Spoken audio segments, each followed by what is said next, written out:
Hey peeps, what's cracking? Back again for another movie trailer reaction. If you guys aren't aware, yesterday was DC Fandom, so we have had a plethora of amazing new trailers, and I know you're going to love every single one. I haven't even seen any of them, but I know I'm going to love them. From everything I've heard about the expo in general, it's been insane.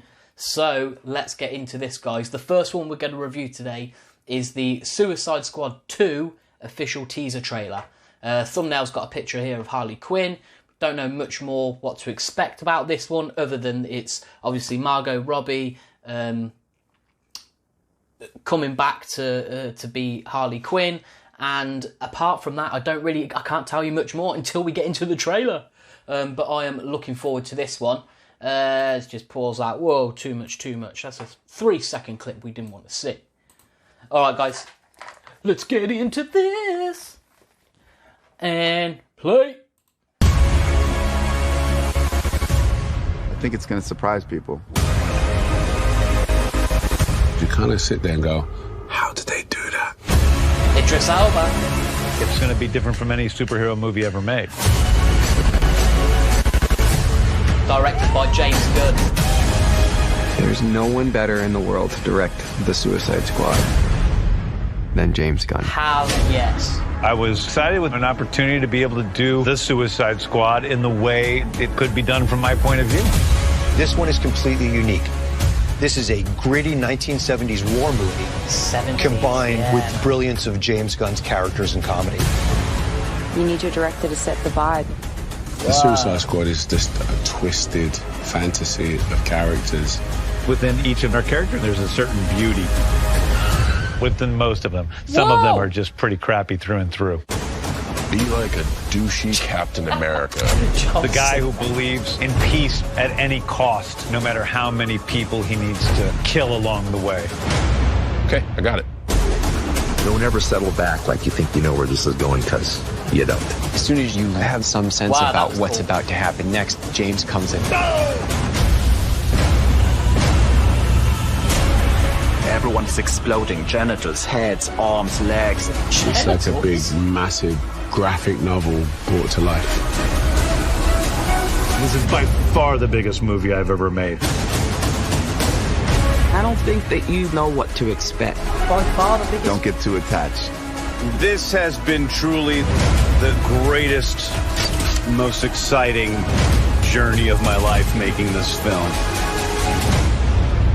Cut. That was great. Hell yes. I am down for that, James.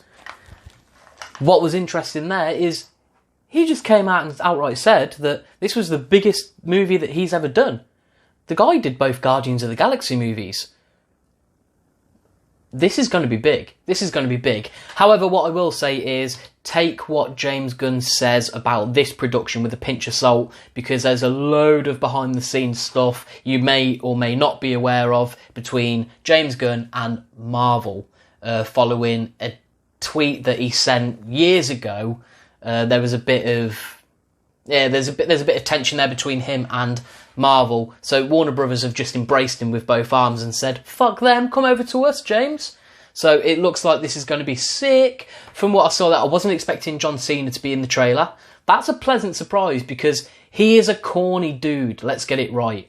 And for him to be in this movie where it's so retro, corny, vivid in colour, it just makes sense for him to be. If he's going to break into Hollywood, this is going to be the one to do it. He did a great part in an Amy Schumer film. I think it was Trainwreck, and he was brilliant in that too. He just took the piss out of himself, owned it, and it looks like he's doing exactly the same thing in this, not taking it too seriously, and it's exactly what he needs to be doing.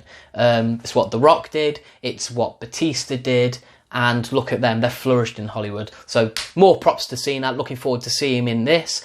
And the big one for me, Idris Elba. He is the main man.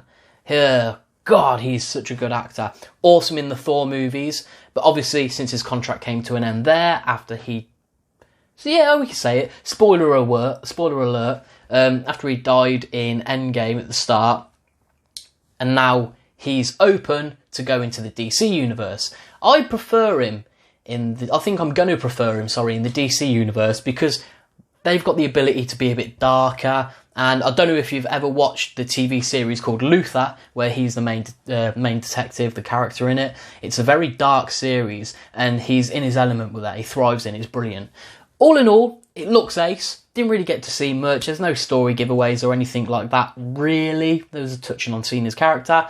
But all in all, it looks like a fun, huge, blockbuster, retro comic book adaptation. And I'm down.